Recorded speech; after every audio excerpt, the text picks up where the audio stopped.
I smoked salvia and became a gear in the universe. I held the flame over the bowl for 5 full seconds and inhaled deep, holding the smoke in like it was the last breath I'd ever take. Because somewhere inside me, I knew it might be.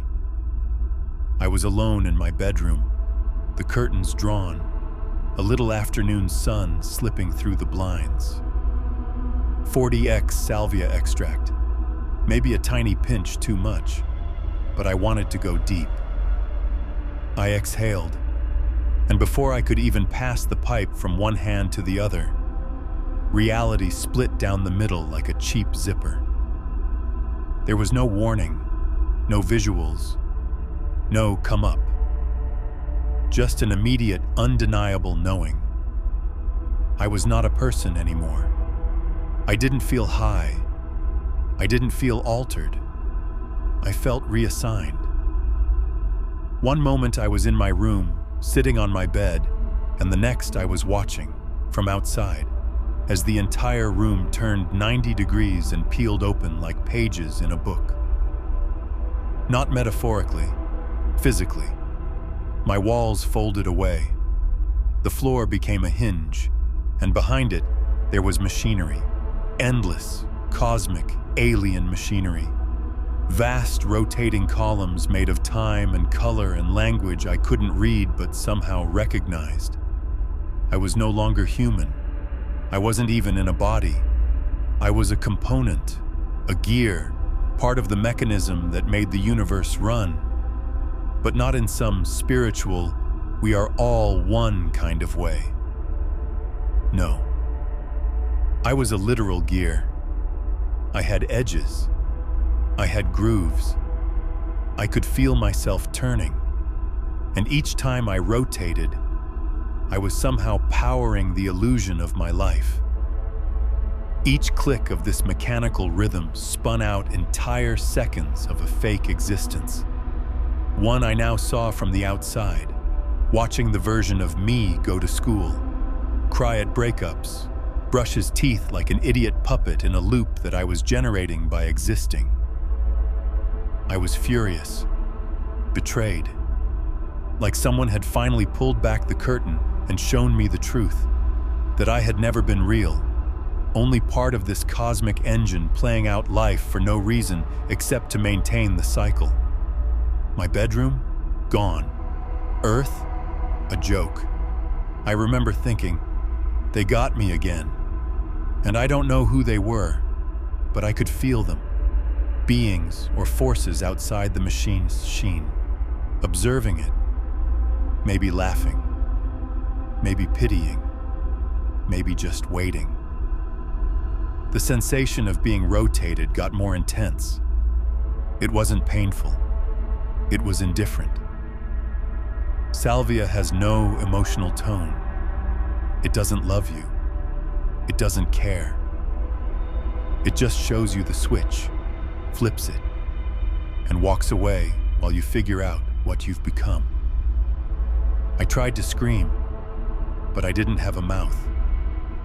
I tried to move, but motion had never been an option. Then, from the edges of whatever I now called perception, I saw others. Faces. Flattened. Layered. Like 2D versions of people I knew. My mom, my old roommate, a girl I once loved.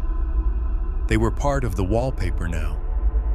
Peeling versions of themselves stuck into this mechanism like stickers on a child's toy.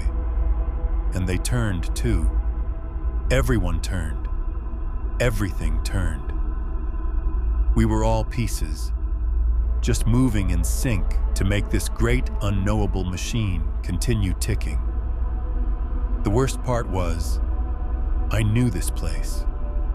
Not from dreams, not from visions, from before.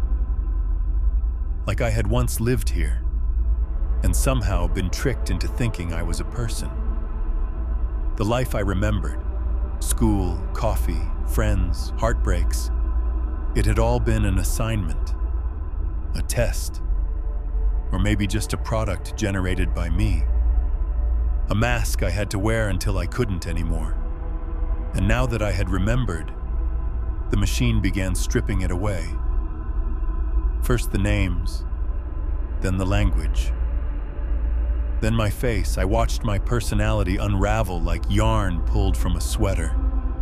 What I liked, what I feared, what I called myself, all fed back into the gears, chewed up, recycled. The mechanism didn't need me to be me. It needed me to turn. I panicked, which was a weird thing to feel without thoughts. It was like nausea made of identity. I tried to recall my name. Couldn't. Tried to picture my house. Gone. Tried to understand what house meant. Nothing. I was eroding. Unbeing. Every time I thought I might grasp onto a memory, the machine clicked again and pushed it just out of reach. It was like trying to catch a balloon underwater. Then something changed. A pause. A slip in the rhythm. A hiccup in the machine. I think I broke pattern. I focused as hard as I could on the color red. I don't know why. It was just something I could still feel. I remembered a red hoodie I used to wear in high school. That image was mine, and I clung to it like it was a rope tied to the edge of this spinning madness. I screamed the word red in my head again and again, and for a moment, just a second, I wasn't a gear. I was a person. Me. Sitting on the floor of my bedroom, legs numb, hands buzzing, and then I was gone again, ripped back into the mechanism. One last click, one last turn, and then silence. Total, utter, cosmic silence. Like a dial was turned all the way down, and in that stillness, something whispered, not into my ears, but into my existence. Now you know. That was it. Then I blinked, and I was back. Bedroom. Light still filtering through the blinds. Pipe on the floor. Sweating. Shaking. 10 minutes had passed. My heart was racing. I crawled into the corner of the room and sat with my back against the wall, breathing shallow, waiting for something, anything, to feel normal again. I looked at my hand and it felt fake, like a prop I had to relearn. The room was still subtly wrong, flat, overexposed. I stayed there for nearly an hour. Eventually, I could stand, move, drink water, text a friend, but I didn't tell them what happened. I still haven't. Not really. Because even now, days later, I still don't know if I've fully come back. I still see the seams in the walls sometimes, like the room could unzip again at any second. And sometimes, when I fall asleep too fast, I feel myself turning, one slow click at a time.